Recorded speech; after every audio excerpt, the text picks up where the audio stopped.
Avinu was told to go to Eretz Canaan.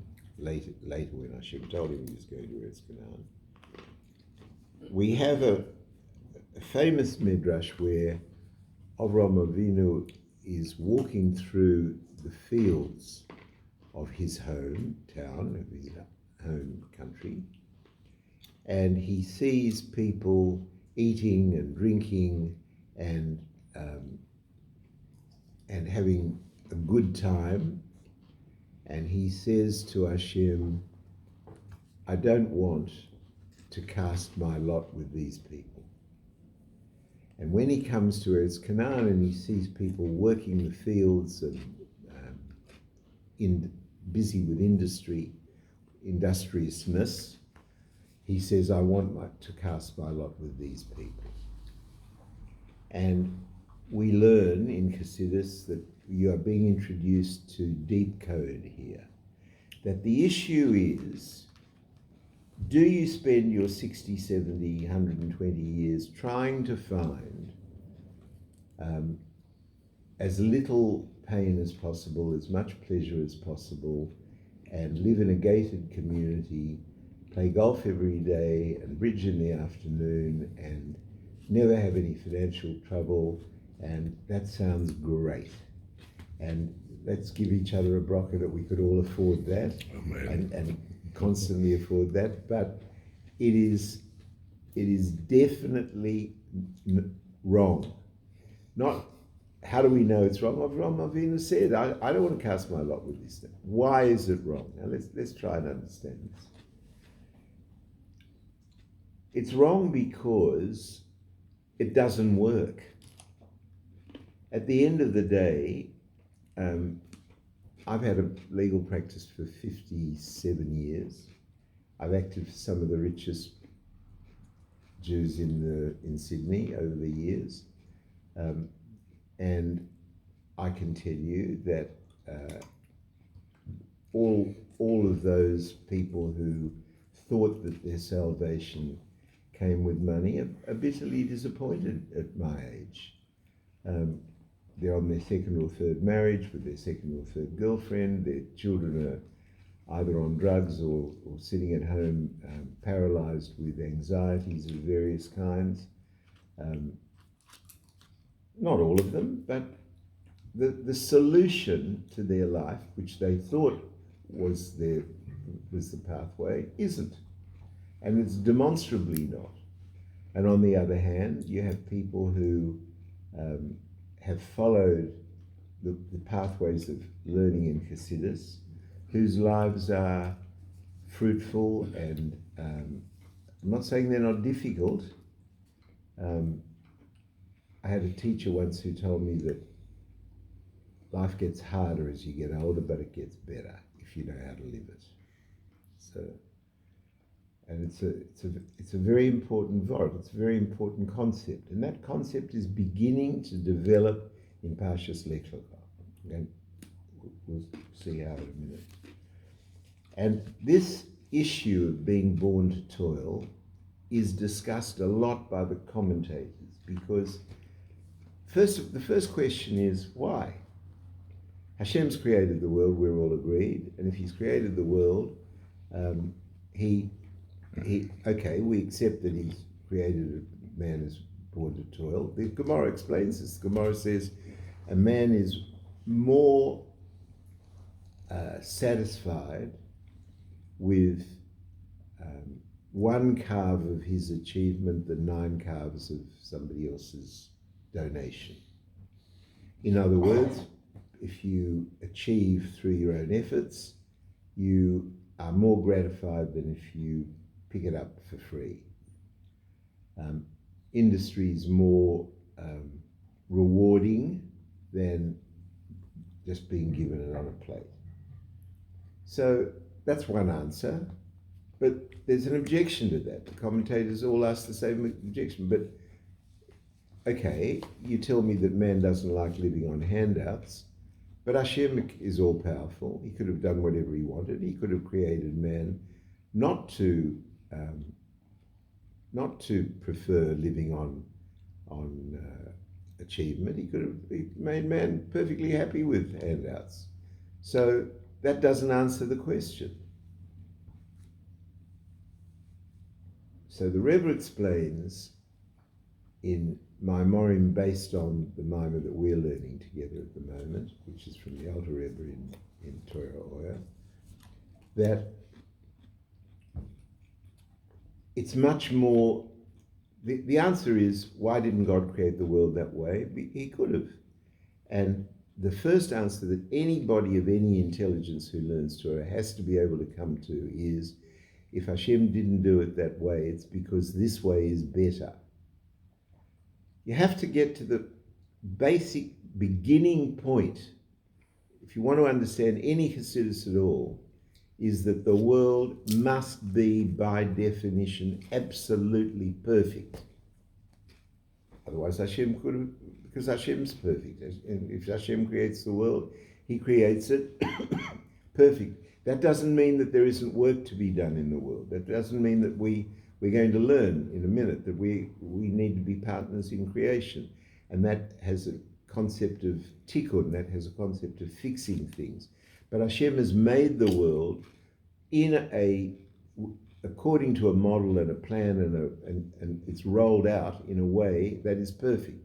And that is perfect in every one of those zillions of variables and combinations that we were talking about. For example, it's perfect for you, it's perfect for me, it's perfect for my wife, it's perfect for the children.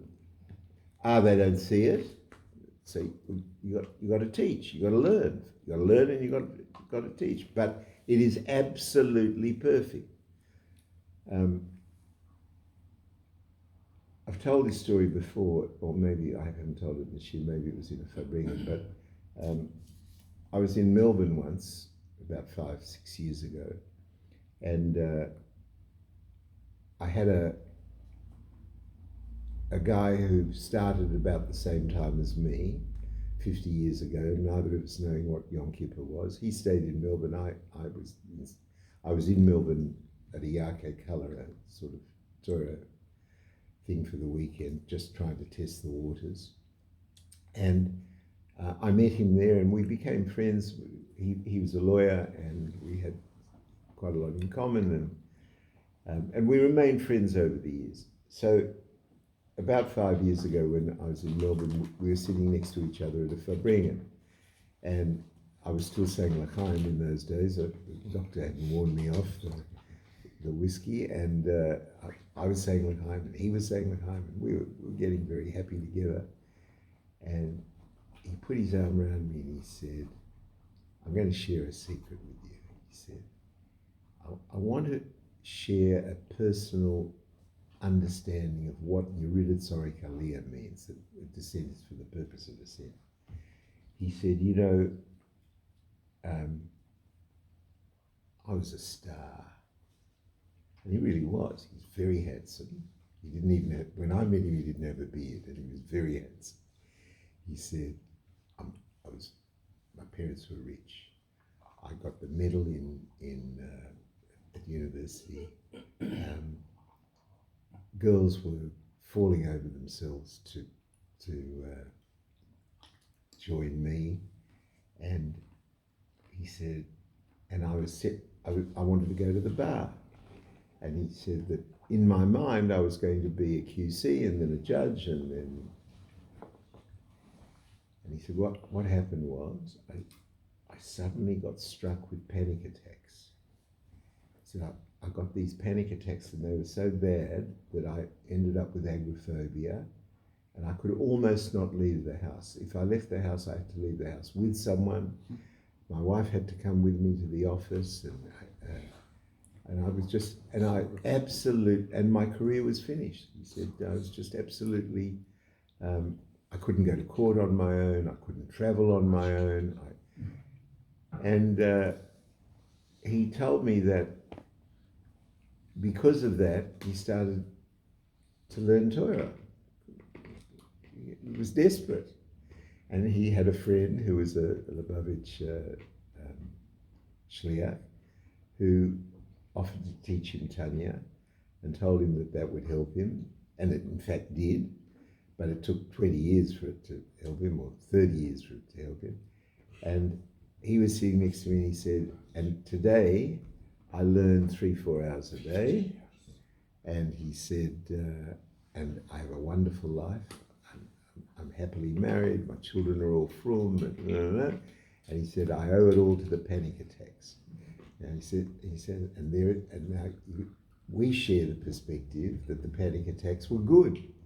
But when I started to get the panic attacks, I thought they were ruining my life. But they gave me a life. So what I'm trying to share with you is that the circumstances haven't changed. He got the panic attacks. The panic attacks manifested themselves in the same way. His reaction to the panic attack was the same thing. He took the same precautions with it. He used to drink a lot of alcohol to counter the fear that he got with the panic attacks. But one way of looking at it is that the panic attacks were devastating and ruined his career. And the other way of looking at it was that the panic attacks were instrumental in him not being misled by a stupid life of vain achievement, and getting instead a life of real achievement and real satisfaction. And he said to me, he said, Kremnizer, I can tell you, I can take a Sefer Torah and I can swear on it that I am a happy man. And he meant it. And he is. To this day, these panic attacks have gone now. I don't know whether he's got help for it or not. But I'm trying to introduce you to the perspective that what happens to you suddenly becomes a question of your view of it. That it's happening to you purposefully, we've learned in terms of Hashgacha Pratis. That it's happening to you for your ultimate good, that's not so easy to accept when you're in pain. But the fact is that it is. The only question is, can you adjust your perspective to accommodate what the reality is rather than what is the simple top layer of Gashmias? And Hashem's created the world in such a way that the Gashmias is very obvious, but the driving forces of the Gashmias is not so obvious. It, in fact, is not obvious at all. And if we get time, I'll give 2 examples of that. One is tshuva and one is betochen. But there are energies at work which, if your perspective is trained to include this way of looking at it, then those perspectives are. I'll give you another example. There's a parsha called Parshas Vayeshev. It's about Yosef.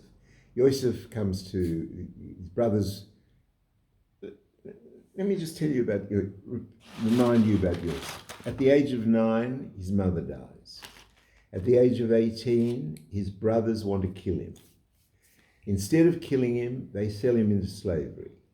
He is bought by a house by a man called Potiphar, and in that man's house he rises to be top of the servants because he's a deeply honest man of integrity.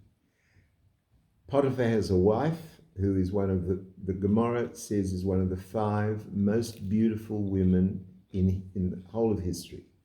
And she is throwing herself at him day and night. And, you know, when you read it in the Torah, you don't know the Midrash explains that she was doing this for 5 years. And 5 years, he refused her. And what happens? Then one day, everybody knows, she claims that he jumped her and he gets thrown into jail. And not a jail, he's into dungeon. Now, we're talking about an Egyptian dungeon, which is riddled with disease, and the only way out of it is death. Pain and death. Torture, pain and death. I want to ask you a question. When you read Parshas Vayeshev, and maybe you don't remember, so I'm going to answer the question. Do you see Yosef say, "What have you done to me, God? Why? What are you doing to me? What sort of a life are you giving me? I'm doing my best. I'm learning Torah and doing mitzvahs. I'm looking after Potiphar's house. I'm refusing that she's trying to jump me. And what are you giving me? Where am I?" He doesn't say this once. The Rebbe has a whole farbrengen about this, where he actually asks the butler and the baker why they have a bad expression on their face, and the Rebbe asks two questions. One, what does he expect? Does he expect them to be farbrengen because they're in an Egyptian dungeon?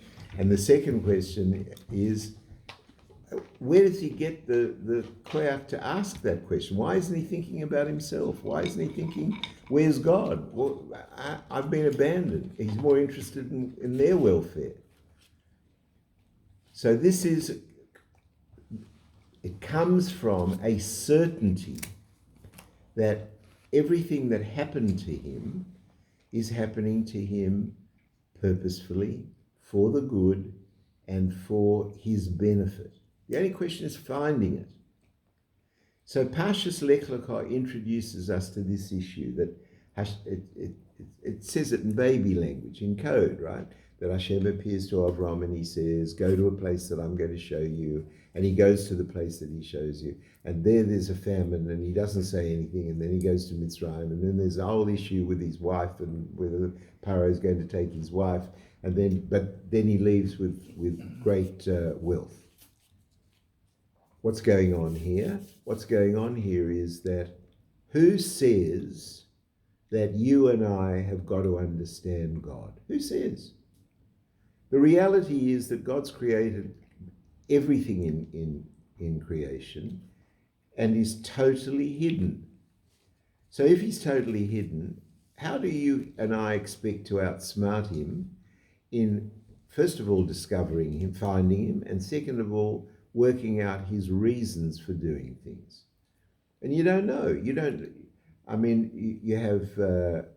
have something happen in history, and it may take 200 years for it to roll its way out and to see what comes from it. And this vital perspective to personal growth and personal fulfillment starts in this Siddur. It carries through in many Siddurim and many aspects of many of the parts of the Torah that we learn. But the first piece is we're confronted with in Parshas LECH-LECHA, and the Gemara says that the first thing you need to understand is that you were created in order to toil. And if you're going to toil in Torah, so you'll toil less with making money, but you're born to toil. And what toil you end up with, and this is so hard to get across to anybody, the toil that you end up with is ultimately designed by yourself. It's an extraordinary, does that mean that you necessarily want those results? Do you think Avraham Avinu wanted that when he got to Canaan that there should be a famine? He didn't want that there should be a famine. But he doesn't go to bed and lament his